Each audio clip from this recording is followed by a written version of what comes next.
दोस्तों, क्या आप जानते हो इंडिया में 49% लोग होम लोन लेते हैं और 61% उन लोगों की सैलरी का पैसा होम लोन की ईएमआई में ही जाता है। और इसके लिए सबसे इम्पोर्टेंट है आपके घर के डॉक्यूमेंट्स। लेकिन अगर ये डॉक्यूमेंट्स ही कहीं खो जाएं तो क्या होगा? दोस्तों, ऐसा ही है आज का केस और बहुत ही इंटरेस्टिंग कहानी जो आपने आज से पहले कभी नहीं सुनी होगी। तो इस वीडियो को लास्ट तक जरूर देखें। दोस्तों, मेरा नाम है नितिन और आप देख रहे हैं कारपेट एरिया। दोस्तों, आज की हमारी वीडियो में पार्टिसिपेंट है 3 पार्टीज। एक हाई नेटवर्थ इंडिविजुअल कस्टमर जिसने होम लोन के लिए अप्लाई किया। दूसरा, हमारे देश के सबसे बड़े प्राइवेट बैंकों में से एक आईसीआईसीआई बैंक। और तीसरा, हमारे देश की सबसे बड़ी डिलीवरी कंपनीज में से एक ब्लू डार्ट कंपनी। अब ये केस है Manoj Madhusudan versus ICICI bank. 2016 में मधुसूदन जी अपने घर के लिए 2.25 करोड़ का लोन सैंक्शन कराते हैं।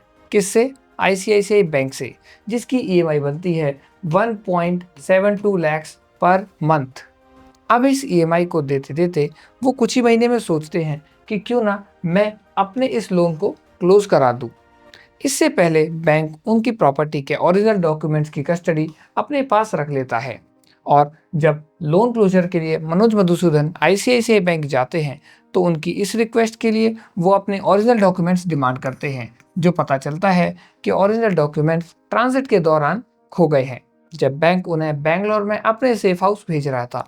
और ये काम कर रही थी ब्लू डार्ट जैसी नामी गिरामी कंपनी। अब धीरे धीरे मधुसूदन जी अपने इस केस को एस्केलेट करते हैं और पहुंचते हैं आरबीआई ओम्बड्समैन में अपनी कंप्लेन लेके, जहां पे आरबीआई से उन्हें 25,000 रुपए का कंपनसेशन अवार्ड किया जाता है।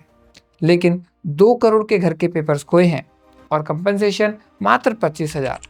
मधुसूदन जी इससे बिल्कुल भी सेटिस्फाई नहीं होते और एक जागरूक ग्राहक की तरह वो जाते हैं national consumer dispute redressal commission यानी एनसीडीआरसी न्यू दिल्ली में, और वहां पे अपने केस को फाइल करते हैं।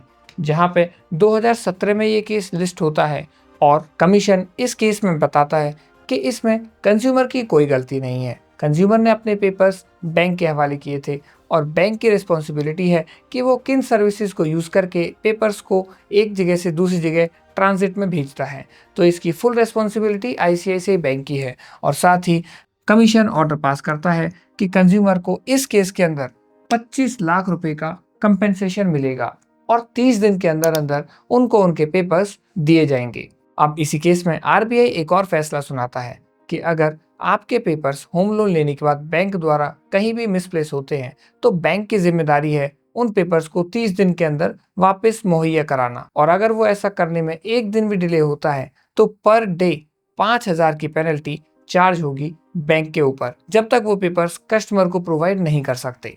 मधुसूदन जी के केस का फैसला हुआ था 31 अगस्त 2023 को और आरबीआई का ये सर्कुलर आया था 13 सितंबर 2023 को, जिसके चलते कस्टमर्स के मन में एक बड़ी राहत है, क्योंकि हर वो आदमी जिसने होम लोन लिया है ये उसके फायदे की खबर है। अगर आपको ये वीडियो पसंद आई तो वीडियो को लाइक जरूर करें और अपने जानने वालों तक शेयर जरूर करें। अगर कोई सुझाव है या कोई और केस आप चाहते हैं हम डिकोड करें तो उसको कमेंट बॉक्स में लिखना ना भूलें। मिलते हैं अगली वीडियो में सिर्फ कारपेट एरिया पर।